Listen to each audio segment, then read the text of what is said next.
क्योंकि नाभाजी भक्तों के भक्त हैं, भक्त चरित्रों के गायक हैं, इतना तो आपको मालूम पड़ ही गया था। इसलिए भक्त भक्ति में आपका मन जो है वह डूबा हुआ था। आपकी अत्यंत श्रद्धा के कारण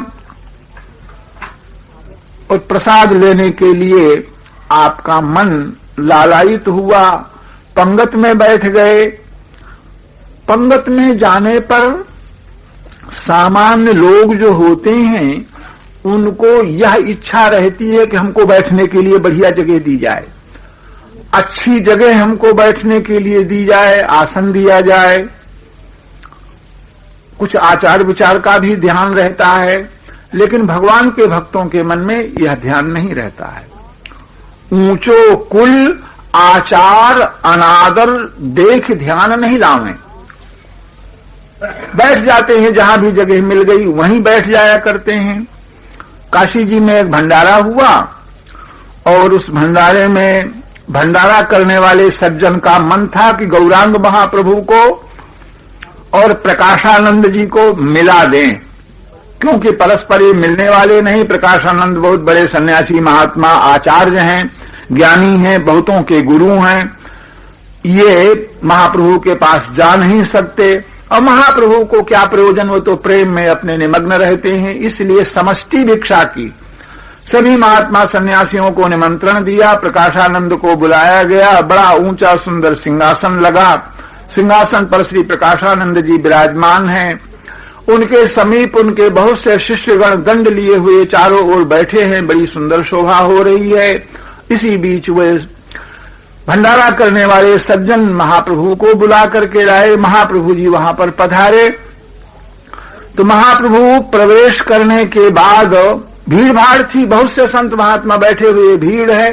तो भीड़ में घुस करके मैं जाऊं, मुझे बैठने के लिए कोई अच्छी जगह मिले, ये बात महाप्रभु के मन में नहीं आई। तो जहां पर लोग पैर धोते थे, जहां पर कुछ जमीन गीली थी, कीचड़ था, गीली जमीन थी, महाप्रभु जी वहीं बैठ गए, क्योंकि उनके हृदय में अहंकार नहीं था।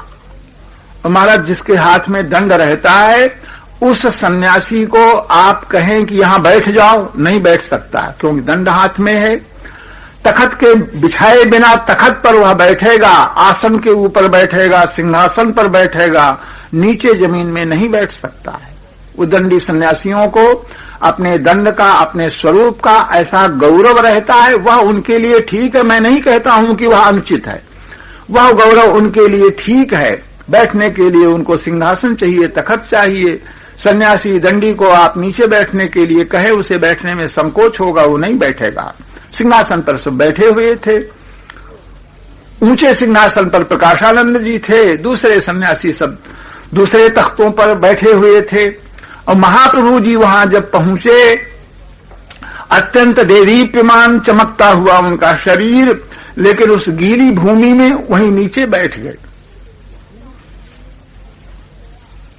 सहसा प्रकाशानंद का ध्यान गया कि ये कोई महात्मा वस्त्रों से महात्मा मालूम पड़ रहे हैं, चमकता हुआ उनका स्वरूप है, और आकर के वहीं बैठ गए। वहीं कैसे बैठ गए, क्यों बैठ गए? बैठने की वो जगह नहीं है, पैर धोने की जगह है। तो उन्होंने पूछा और बुला करके, ये कौन महात्मा? वहां आकर के बैठ गए। बताने वाले ने बताया कि ये गौरांग महाप्रभु हैं।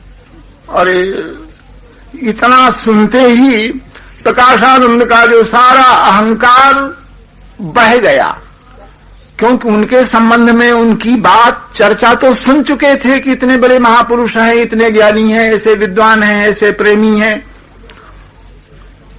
लेकिन इतने अहंकारहीन हो सकते हैं संत महाप्रभु, चैतन्य महाप्रभु, इस बात का उनको अनुमान भी नहीं था। वहां बैठे देख करके उनके स्वरूप का उनको बोध हो गया और अपने को विचार करने लग गए, कहां तो हम, इतने अहंकार में डूबे कि महाराज तख्त पर बैठे हुए हैं, सिंहासन पर बैठे हुए हैं, नीचे बैठने की इच्छा नहीं करते। वस्तुतः ये महात्मा तो यही हैं। उठ करके आए, महाप्रभु को प्रणाम करके ले गए। इसी भाव से गोस्वामी तुलसीदास जी महाराज नाभा जी के भंडारे में पहुंच करके, और अब भीड़ भाड़ हो गई थी, बैठने की जगह अंत में नहीं रह जाती। झड़ा भंडारा, बड़ा भंडारा था, तो अंत में जहां लोग जूते उतारते हैं उस जगह बैठने की जगह, वह स्थान आपको बैठने के लिए दिखाई पड़ा। आप वहां बैठ गए। श्री राम वृंदावन है, और ये जो चरण पाद रक्षक, खड़ाऊ, जूता, ये जो हैं, इनकी महिमा को गोसाई जी ने समझ लिया, अनुमान कर लिया और वहीं बैठ गए। अब फेरने वाले तो फेर रहे थे। उस समय जो कुछ आया, खीर परोसने वाला आया, तो अब खीर काहे में दे, इनके पास पहले से आए होते कोई दोना कुल्हड़ सकोरा होता तो वो तो सब हो चुका था, कुछ था नहीं। तो इतना अधिक संत चरण में उसकी महिमा का अनुमान करके इतना अधिक गोस्वामी तुलसीदास जी महाराज ने भाव में इतने अधिक निमग्न हो रहे थे कि उन्होंने किसी संत के जूते को उठा करके रख दिया और कहा इसी में दे दो। तो ये तो बड़े भारी आश्चर्य की बात हुई।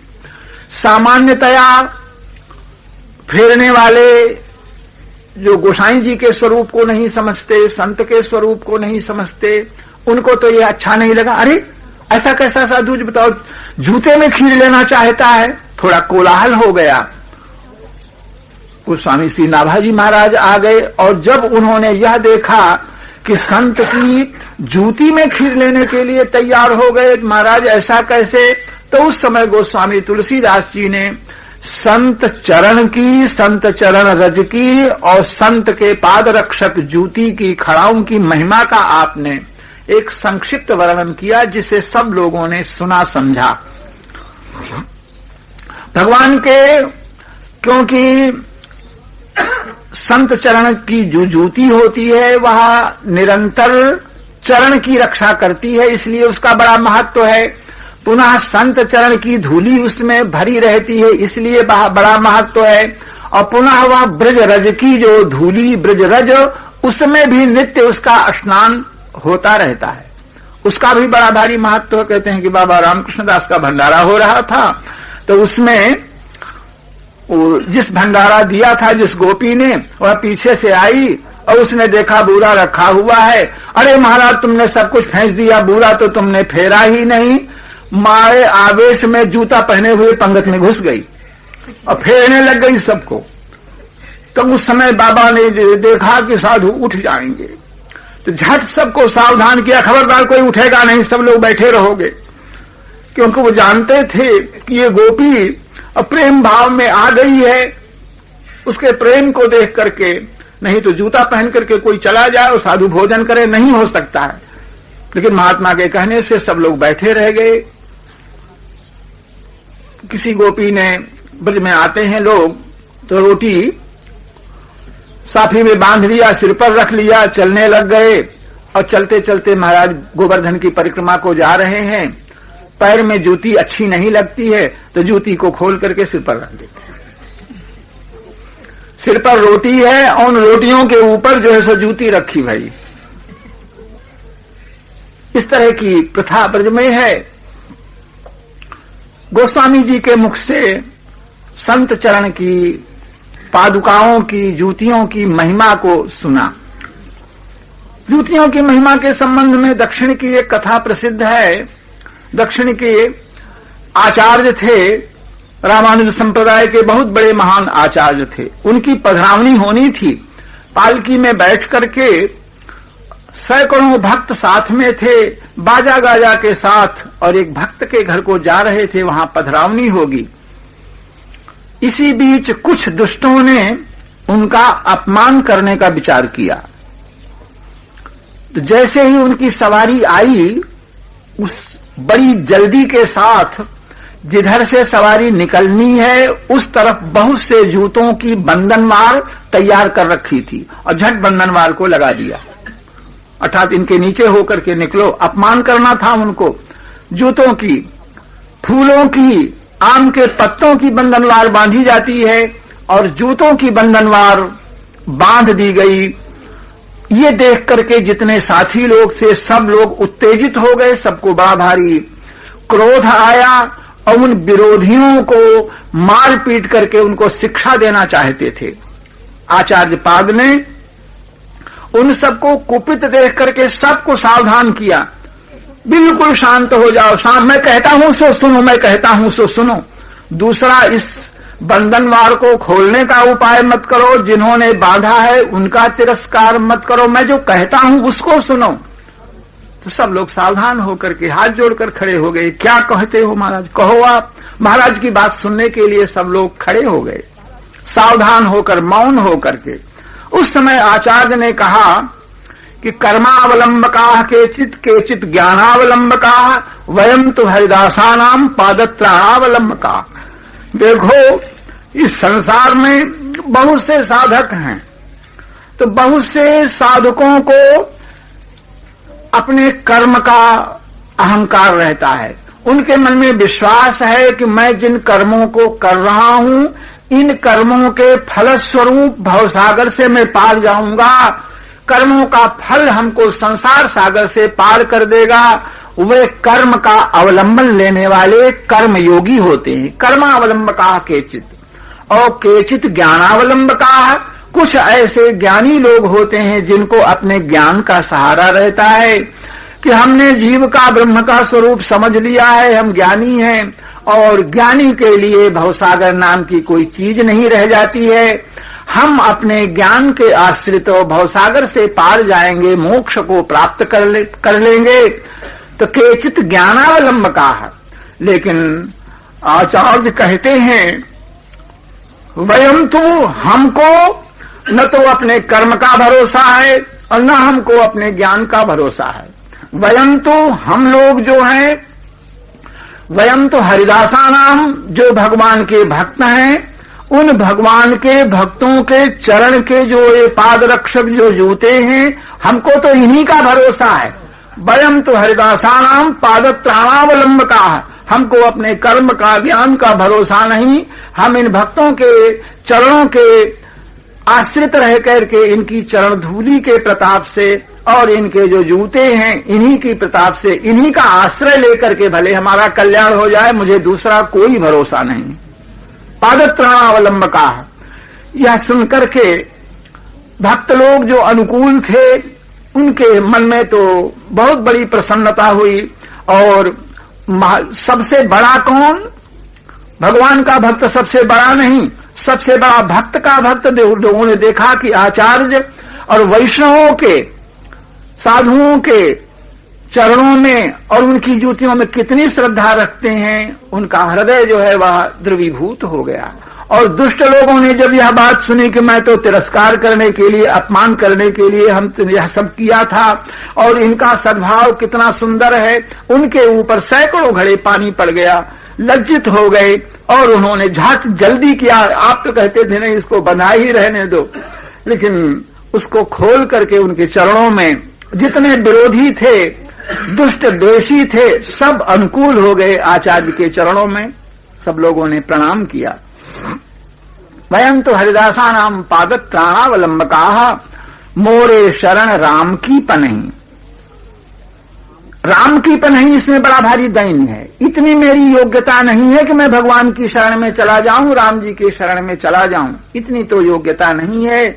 लेकिन मैं राम जी की जो पनही है, उनका जो जूता है, उसकी मैं शरण में हूं। इसी तरह से भक्त की शरण में क्या, हम भक्त के जो पादत्राण हैं उनकी शरण में हैं। गोस्वामी श्री तुलसीदास जी महाराज इन्हीं भावों में निमग्न थे और इन्हीं भावों में आकर के आपने संत की जूती में खीर लेने की इच्छा प्रकट की थी। खीर किसी ने उसमें दी नहीं और उसमें खीर उन्होंने खाई नहीं, लेकिन जो लेने के लिए तैयार हुए और संत चरण की जो महिमा उन्होंने कही, इसको सुनकर के सब लोग जो है वह द्रवीभूत हो गए, प्रसन्न हो गए, निमग्न हो गए और नाभाजी ने जिस संकल्प से आज यह भंडारा किया था उनका संकल्प सिद्ध हो गया। सबसे बड़ा कौन है? तो सबसे बड़ा जो भक्तों का सबसे बड़ा जो भक्त है वही सबसे बड़ा है। सुमेर जो है सामान्य मणियों की अपेक्षा विशिष्ट होना चाहिए। तो वर्तमान समय में कौन सबसे बड़ा है? तुलसीदास जी को उन्होंने सुमेर माना और इस बात का भंडारा तो हो ही रहा था, संत महात्मा तो मौजूद ही थे। उन सबों की सभा के बीच में नाभाजी ने घोषणा की कि हमको सुमेर की खोज थी और आज हमको सुमेरु की प्राप्ति हो गई और कलिकुटिल जीव निस्तार हित वाल्मीकि तुलसी भयो। यह छप्पय आपने सबको पढ़ करके गा करके सबको सुनाया कि इस कलयुग में कुटिल जीवों का निस्तार करने के वास्ते साक्षात महर्षि वाल्मीकि ही तुलसीदास के रूप में प्रकट भये।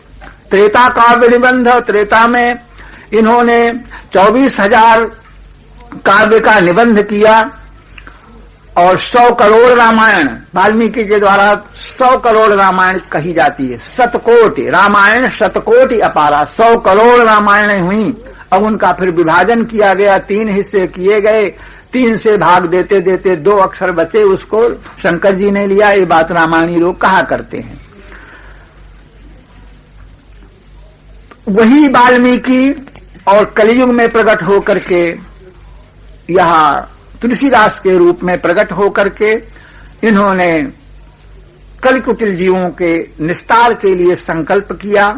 ऐसा कहकर के उनके चरित्र का वर्णन करके, छप्पय का दान करके और सुमेरु पद पर उनकी स्थापना की, जिसे सभी वृंदावन के संतों ने स्वीकार किया। किसी ने इस बात का विरोध नहीं किया।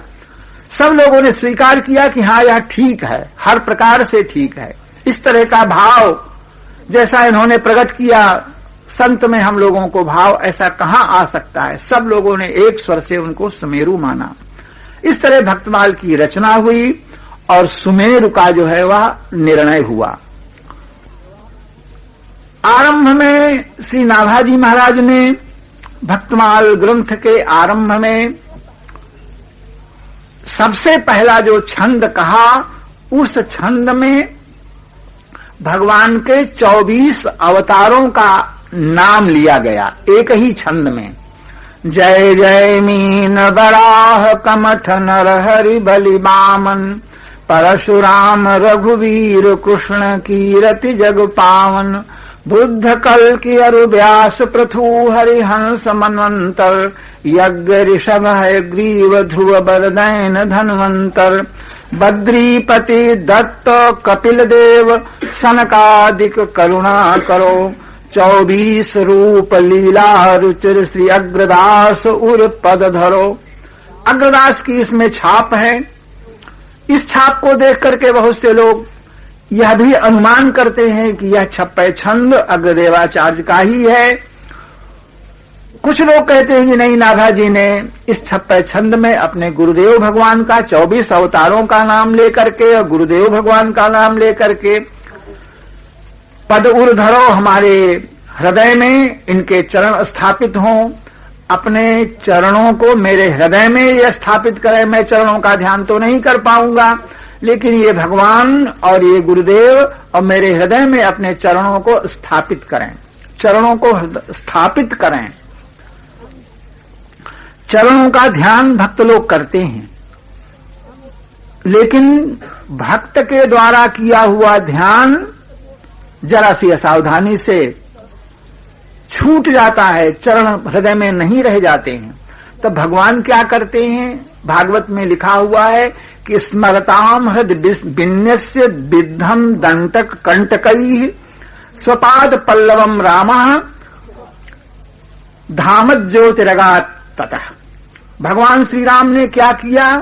जब अपने परम धाम को जाने लग गए, स्मरताम हृदय, जो लोग भगवान श्री राम का स्मरण करने वाले थे, अपना स्मरण करने वाले अपने अनन्य प्रेमी भक्तों के हृदय में भगवान श्री राम ने अपने चरण कमलों को स्थापित किया।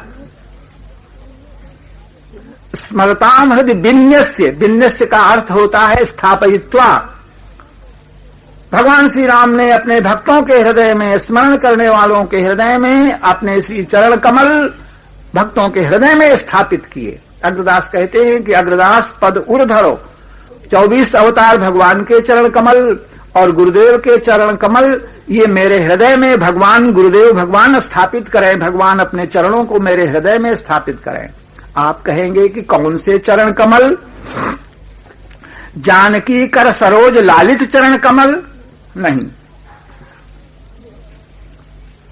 भगवान के चरणों का वर्णन भागवत में, एक श्लोकी रामायण में, गुरुवर थे त्यक्तराज्यो विचरदनुवनम पद्म पद्भ्याम प्रियाया पाणिस्परसा क्षमाभ्याम। सुखदेव जी कहते हैं कि भगवान श्री राम गुरुवर थे पिता की आज्ञा से, और महान कार्यों को सिद्ध करने के लिए वन वन में नंगे पैरों और भटकते रहे। और किन नंगे पैरों से? जिन चरण कमलों को जगदम्बा जानकी अपने कोमल हस्त कमल से स्पर्श करने में भयभीत होती थी कि मेरे हाथ अत्यंत कठोर हैं और भगवान के चरण अत्यंत कोमल हैं। पाणिस्परसा क्षमाभ्याम, जानकी के हस्त कमल का, कर कमल का स्पर्श भी जिन चरणों को सहन नहीं होता था, उन चरण कमलों से नंगे पैरों से भगवान जंगल में घूमते रह गए। स्पर्श क्षमाभ्याम। इस श्लोक में कह रहे हैं कि वही वो चरण कमल, अत्यंत कोमल चरण कमल, जानकी कर सरोज लालित चरण कमल। सुखदेव जी कहते हैं नहीं। कौन से चरण कमल? तो कहते हैं विद्धम दंडक कंटकई, दंडक बन के कांटों से छिदे हुए चरण कमल। जिन भगवान श्री राम के नंगे पैर भगवान श्री राम जंगल में घूमते थे, विचरण करते थे, चलते चलते उनके पैरों में गोखरू आदि कांटे लग जाते थे, लेकिन उन कांटों के लगने पर भगवान उन कांटों को निकाल करके नहीं फेंकते थे। उनकी पीड़ा को उनको सहन करके ये प्रमाणित करते थे कि कोई कितना ही कैसा ही दुष्ट क्यों न हो, मेरे चरणों में अगर आकर के लग गया है तो मैं अपने चरण से निकाल करके उसको बाहर नहीं कर सकता। इस दयालु स्वभाव के कारण भगवान श्री राम अपने पैरों में लगे हुए कांटों को और दूर नहीं करते थे, निकालते नहीं थे। और अनुभव होगा आप लोगों को कि कांटा कांटा पैर में लग जाए, अगर न निकाला जाए, पैर में पड़े पड़े एक गांठ बन जाती है,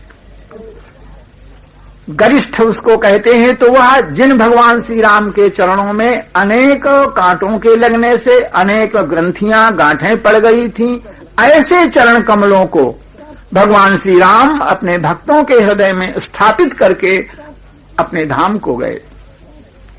इसलिए कि हमारे भक्त लोग हमारे चरणों का ध्यान करेंगे और उनमें देखेंगे कि इनमें ये, अरे भाई इनमें कांटे क्यों लगे हैं, ये गांठें क्यों पड़ी हैं, तो कहेंगे कि भगवान ने धर्म की रक्षा के लिए अपने पिता माता की आज्ञा को मान करके जंगल में गए। भगवान ने इतना कष्ट किया तो हमारे इष्ट देव ने इतना कष्ट सहा, धर्म की रक्षा के लिए पिता माता का सत्कार किया, आज्ञा, तो हमको भी पिता माता की आज्ञा माननी चाहिए, धर्म की रक्षा के निमित्त कुछ करना चाहिए, प्रेरणा लेंगे। इसलिए ऐसे चरणों को भगवान ने भक्तों के हृदय में स्थापित करके भगवान अपने धाम को गए।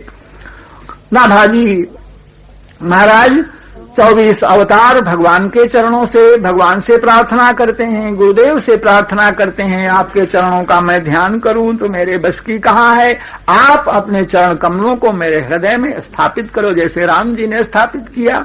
स्वभाव ही भगवान का है। इस भाव से 24 अवतारों का नाम लिया गया। प्रश्न होगा कि गुरुदेव की आज्ञा है कि भक्त चरित्रों का वर्णन करो, तो भक्त चरित्र से न आरंभ करके और भगवान का चरित्र कहने लग गए, ऐसा क्यों? भगवान के 24 अवतारों का नाम क्यों लिया? इसका समाधान पूज्य भक्तमाली जी महाराज से, भक्तमाली लोग अनेक वाक्यों को कहकर के करते हैं। सबसे पहला समाधान और उसके बाद एक नया समाधान भी सामने आपके आएगा। पहला समाधान तो यह कि कथा कहने के लिए बैठे तो कोई श्रोता तो होना चाहिए, और इस भक्त चरित्र के श्रोता सबसे बड़े श्रोता भगवान हैं। तो चरित्र कहने के पहले भगवान के 24 अवतारों का नाम लिया, उनको सभा में उपस्थित किया कि महाराज आकर के विराजो, मैं भक्त चरित्र को कह रहा हूं और आप जब सुनोगे तो श्रोता जैसा होता है, आप जब सामने सुनने के वास्ते बैठोगे भगवान, तो आपकी कृपा से आपके चरित्रों का, आपके भक्त के चरित्रों का यथावत जैसे तैसे मैं कुछ वर्णन कर सकूंगा। आप प्रसन्न होगे, हमको आशीर्वाद दोगे। तो पहले श्रोताओं को, पहले छंद में 24 अवतारों का नाम लेकर के श्रोताओं को उपस्थित किया कि श्रोता आ जाए तब कथा कहें, इसलिए 24 अवतारों का नाम लिया। पुनः इसलिए 24 अवतारों का नाम लिया कि जितने भक्तों का चरित्र कहा जाएगा तो उन भक्तों के आराध्य, और 24 में से ही कोई न कोई होगा, कोई नृसिंह, वामन, रामकृष्ण, यही भक्तों के आराध्य होते हैं। तो उन भक्तों के आराध्य भगवान को अगर ला करके पहले स्थापित किया जाए तो फिर उनके भक्तों को लाना सहज हो जाएगा। संत महात्मा घूमते घामते जाते हैं, को ठाकुर जी का बटुआ रहते हैं, कहते हैं कि पुजारी जी अपने मंदिर में स्थापित कर लीजिए। तो जब तक वह मंदिर में रहता है बटुआ, तब तक वे संत महात्मा वहां रहते हैं। तो उनके संतों के जो इष्ट देव, उनको ला करके स्थापित किया।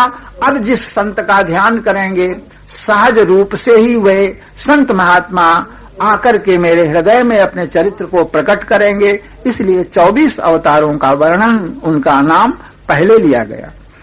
पुनः इस भक्तमाल में भक्तों के चरित्र होंगे और कबीर का चरित्र कहा जाएगा, रैदास का चरित्र कहा जाएगा, स्वपत, चांडाल, वाल्मीकि का चरित्र कहा जाएगा। तो कोई सुनकर के नाक भौं न सिकोड़े, अरे इस तरह के नीच, अरे भगवान के भक्त कैसे हो गए, किसी को इस प्रकार से आशंका न हो। तो उन्होंने कहा भाई भक्तों की जात पात तो बाद में आवेगी, पहले भगवान की ही जात देख लो। भगवान किन किन योनियों में कहाँ कहाँ जन्म लिया भगवान ने, तो मीन को देख लो, मछली कोई बड़ी भारी सुंदर योनि नहीं कही जाती है, मछली बन गए, कछुआ बन गए, शूकर बन गए भगवान, शूकर का अवतार लिया भगवान ने। लेकिन शूकर शब्द से आप इस बात से का ध्यान रखें, शूकर 2 प्रकार के होते हैं, एक जंगली शूकर होता है और एक गांव का शूकर होता है, ग्रामीण। जय तुलसीदास ने लिखा है कि भरी भरी उदर विषय रस चाखों, जैसे शूकर ग्रामी, गांव का शूकर। तो गांव के शूकर के रूप में भगवान नहीं प्रकट हुए थे, क्योंकि शूकर के द्वारा उद्धता से बराहेण, पृथ्वी से मृत्तिका ग्रहण करके उस मिट्टी को शरीर में लगा करके स्नान करने का नियम है। किसी भी व्रत अनुष्ठान यज्ञ को करते समय शूकर के द्वारा खोदी गई मिट्टी को लाने की विधि है। तो यह ग्रामीण शूकर, इसके द्वारा खोदी गई अथवा जिसमें यह लौटता है, वह मिट्टी शुद्ध नहीं होती है। जंगल का जो शूकर होता है वह बहुत बड़ा बलवान होता है, सिंह से भी नहीं डरता है, उससे लड़ता है, उसको मार डालता है। और वह जड़ी बूटियों को, जड़ों को, घास को खोद करके खाता है, उसके द्वारा खोदी हुई मिट्टी को शरीर में लगा करके और स्नान करने की विधि है। तो भगवान भी जो शूकर रूप भगवान ने धारण किया वह जंगली शूकर है, ग्राम्य शूकर वे भगवान नहीं है। तो शूकर, मीन, कच्छप आदि भगवान ने जो अवतार धारण किए, तो इन नीच योनियों में अवतार लेने पर भी भगवान भगवान ही रहे, भगवान तुच्छ नहीं हो गए। तो इसी तरह से भगवान का भक्त चाहे जिस नीच से नीच योनि में उत्पन्न हो जाएगा तो वह भगवान का भक्त भक्त ही रहेगा, चाहे जिस योनि में उत्पन्न हो जाए। तुलसी का वृक्ष, धात्री, अश्वत्थ, पीपल, तुलसी, धात्री, यह अपवित्र भूमि में भी अगर पैदा हो जाते हैं तो वे पूज्य होते हैं, उनके पत्र, पुष्प और ग्राह्य होते हैं, अपवित्रता उनको स्पर्श नहीं करती है। तो इसलिए कोई यह संदेह न करे कि नीच योनियों में भगवान के भक्त कैसे हुए और हो गए तो वे आदर के योग्य हैं कि नहीं। भगवान को पहले देख लो, ऐसा इसलिए 24 अवतारों का वर्णन किया। 24 अवतारों में भगवान देवस्वरूप भी हैं, मनुष्यों में भी उनके अवतार हैं। इसलिए 24 अवतारों का पहले वर्णन किया गया। एक समाधान यह भी किया जाता है। ठीक है, अब इस के भीतर एक तर्क है कि अगर 24 अवतारों का नाम ही लेना था तो सबसे पहले जय जय मीन क्यों कहा गया? जय जय राम कहना चाहिए था। रामानंदी संत थे तो जय जय राम न कह करके, राम जी का नाम, भगवान कृष्ण का नाम न ले करके जय जय मीन ही क्यों कहा? सबसे पहले मीन भगवान का नाम क्यों लिया उन्होंने? जो अपने इष्ट देव हैं उनका नाम क्यों नहीं लिया? तो वे कहते हैं कि नाभाजी का जो भाव है, कुछ लोग भगवान के अवतारों में, पुराणों में सतोगुणी, रजोगुणी, तमोगुणी का भेद करते हैं। 24 अवतारों में इतने अवतार रजोगुणी है, इतने तमोगुणी है, इतने सतोगुणी।